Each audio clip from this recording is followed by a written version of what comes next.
علی ابراہیم وعلی آل ابراہیم انک حمید مجید۔ ناظرین، وظیفے میں آپ نے درود 3 مرتبہ پڑھ لینا ہے۔ اگر آپ کو درود ابراہیمی نہیں آتا تو اتنا بھی کہہ سکتے ہیں صلی اللہ علیہ وآلہ وسلم، اور اس کے علاوہ جو بھی آپ کو درود آتا ہو وہی آپ پڑھ سکتے ہیں، اس کا کوئی مسئلہ نہیں ہے۔ درود پاک پڑھنے کے بعد آپ نے 1 مرتبہ تیسرا کلمہ پڑھنا ہے۔ ایک بار میرے ساتھ بھی پڑھیے، سبحان اللہ والحمد للہ ولا الہ الا اللہ واللہ اکبر ولا حول ولا قوت الا باللہ العلی العظیم۔ ترجمہ: پاک ہے اللہ تعالی، تمام تعریف اللہ جل شانہ کے لیے ہے، اس کے سوا کوئی معبود برحق نہیں ہے۔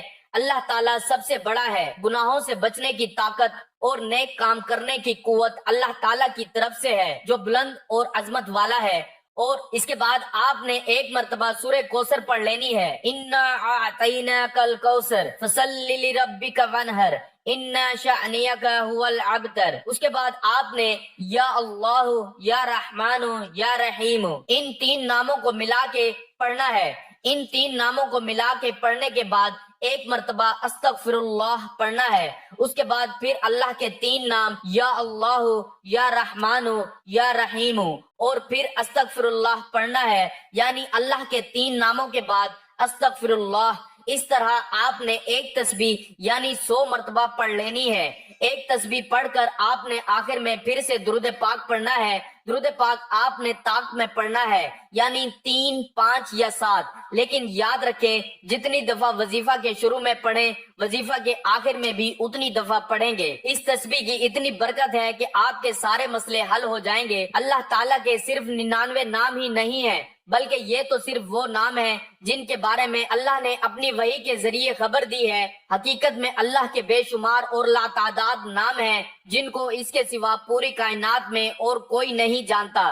ہمارے پیارے آقا سرور کائنات حضرت محمد مصطفیٰ صلی اللہ علیہ وآلہ وسلم ان کلمات کے ذریعے اس طرح سے دعا کیا کرتے تھے کہ اے اللہ، میں تیرے ہر اس نام کے واسطے سے تجھ سے سوال کرتا ہوں جو تو نے اپنی ذات کے لیے پسند فرمایا، اپنی کتاب میں نازل فرمایا، یا اپنی مخلوقات میں سے کسی کو سکھا دیا، یا اس کو اپنے خزانے غیب میں چھپا کر رکھا۔ ہمیں بھی اسی طریقے سے دعا مانگنی چاہیے، ہمیں بھی اسی طریقے سے دعا مانگنی چاہیے جس طرح ہمارے پیارے آقا حضرت محمد مصطفیٰ صلی اللہ علیہ وآلہ وسلم نے مانگی۔ نبی کریم صلی اللہ علیہ وآلہ وسلم نے ایک آدمی کو سنا، وہ ان الفاظ کے ساتھ دعا کر رہا تھا، اے اللہ، بے شک میں تجھ سے سوال کر رہا ہوں، اس لیے کہ تو بھی اللہ ہے، تیرے سوا کوئی معبود نہیں ہے، تو ایسا اکیلا ہے، بے نیاز ہے کہ تیرا کوئی باپ نہیں ہے اور نہ کوئی اولاد ہے اور نہ کوئی تیرا ہم مثل ہے۔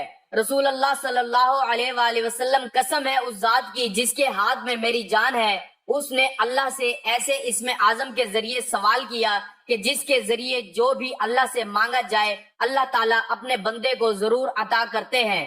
اور اگر آپ چاہیں تو اس عمل کو آپ اپنی زندگی کا معمول بھی بنا سکتے ہیں، کیونکہ یہ ایک مجرب اور طاقتور عمل ہے، اور اگر چاہیں تو اپنے کسی بھی مقصد کے لیے اس عمل کو کر سکتے ہیں۔ وظیفہ کرنے سے پہلے صدقہ ضرور دیں، اور وظیفہ مکمل کر لینے کے بعد سچے دل سے دعا کرنی ہے۔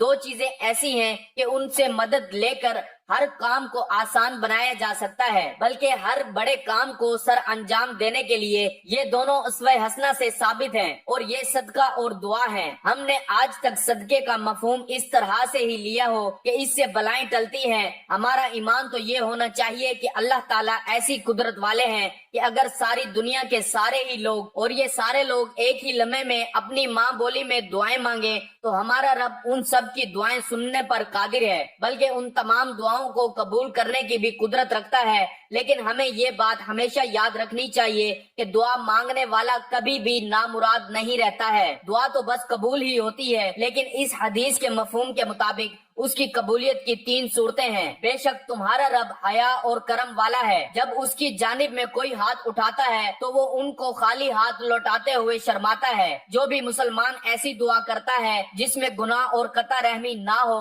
تو اللہ تعالیٰ اس دعا کے بدلے اپنے بندے کو 3 چیزوں میں سے ایک چیز عطا کرتا ہے، یا تو اس کی دعا کو جلد قبول کر لیتا ہے، یا اس دعا کو آخرت کے لیے ذخیرہ بنا دیتا ہے، یا اس جیسی برائی کو اس سے دور کر دیتا ہے۔ صحابہ کرام رضی اللہ اللہ تعالیٰ عنہ نے کہا پھر تو ہم زیادہ دعائیں کریں گے۔ آپ نے فرمایا اللہ کا فضل بھی بہت زیادہ ہے، لہٰذا آج کے بعد ہم میں سے کسی کے بھی ذہن میں یہ خیال نہ آئے کہ میری دعا قبول نہیں ہوئی، بلکہ ہم سب کے ذہن میں یہ خیال ہمیشہ رہے کہ ہماری دعائیں ان تینوں صورتوں میں سے کسی ایک صورت میں قبول ضرور ہوتی ہیں۔ اللہ کے ہاں اس کے بندے کی نیت اور گمان بہت اہم ہے، اس لیے دعاؤں کے سلسلے میں بدگمانی سے بچو اور اپنی دعاؤں کی قبولیت سے متعلق نیت نیک اور بہتر رکھیں۔ اللہ تعالی ہماری دعاؤں اور عبادات کو اپنی بارگاہ میں قبول اور منظور فرمائے، آمین۔